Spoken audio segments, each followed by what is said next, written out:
Leero lwaki President ebintu ebisinga tabyogeddeeko kubanga nganze nadde nsubira nti sooka nga nnina essuubi nti kubanga eno gwe mwaka ogumalako ttaamu ye nga nsubira nti agenda tuwa essuubi ffe nga abagenda okunoonya akalulu n'okunoonyeza oba ye oba olyawo okutuwa amaanyi ku biki bateeseteese okulaba nti ayongera okukola ki okukolera Uganda. Yes, atuwadde accountability nitagijjeeyo nga bwe nabadde nkisuubira kuba yatusuubiza ebintu bingi ng'essanja kino kitandika n'emyaka egibadde giddirira nga atusuubiza biki byagenda okubeera ng'akola.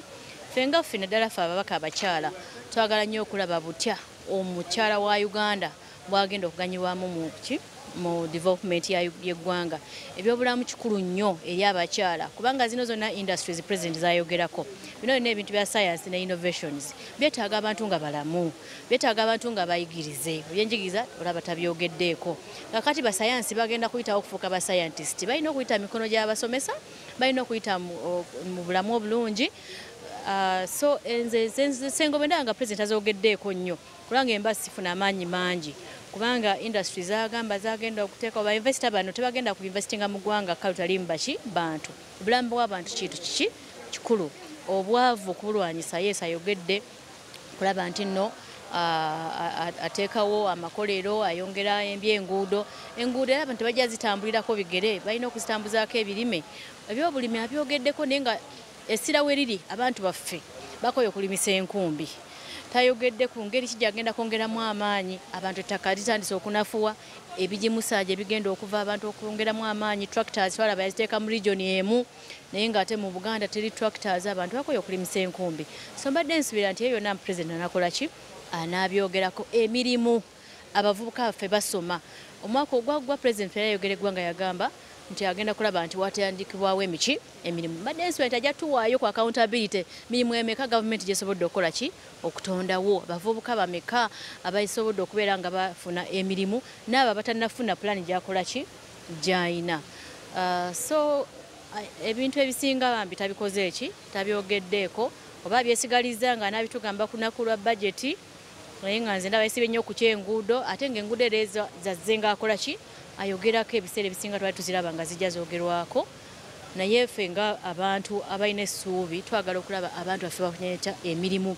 Abaana ffe basoma bamala okusoma bagenda kufuna batya emirimu. Ba investors bano abajja wano bagenda ku investinga byabwe kutwala waabwe kiki bagenda okutulekera wano nga ffe baki bannayuganda. Kati abangambe ntya oba osubira ekitali kyanjawulo ku byadde ayogera era kibadde kyekyo. Ekyokubiri kyabulabe nnyo okubanga oli President w'eggwanga buli kino kifuula nti yenze kwegamba ye talina baministers talina bateknocrats yagambye buli kimu nze nkikola baminisita tebaliiwo vice president taliiwo. Ekyokubiri yeekubye emisumaali mingi ebintu bingi kibi nnyo nnyo ekisinza okuba ekibi kwe kwagala okuyisaamu olugaayu n'okunyoma Parliament. Obukiiko bwa Parliament bwe bukola ripooti zaabo bunoonyereza Auditor General byabaleese.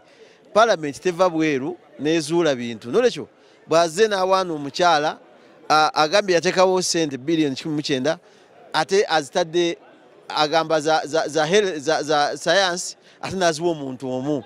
Kati kyabulabe nnyo okubanga ayisa amaaso mu bintu Parliament byenoonyerezaako.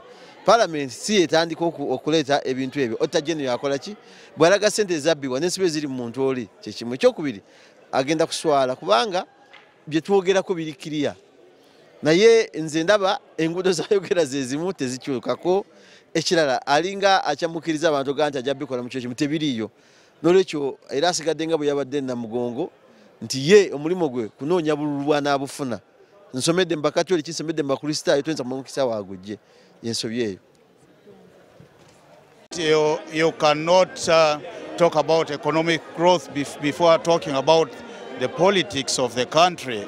And I thought that, good politics in a country is a precursor to proper development agenda of the country. And so I would have expected the President to spend more time discussing the politics of the country, especially given that we are actually going into a period of campaigns for the next general elections. It's also true that the State of the Nation address is extremely repetitive, from the last State of the Nation address, and there are issues that he should have addressed that have not been addressed here. The difference, obviously, is that he has a lot of uncompleted business from the last State of the Nation address that, is carried forward into the next year, which is very unfortunate.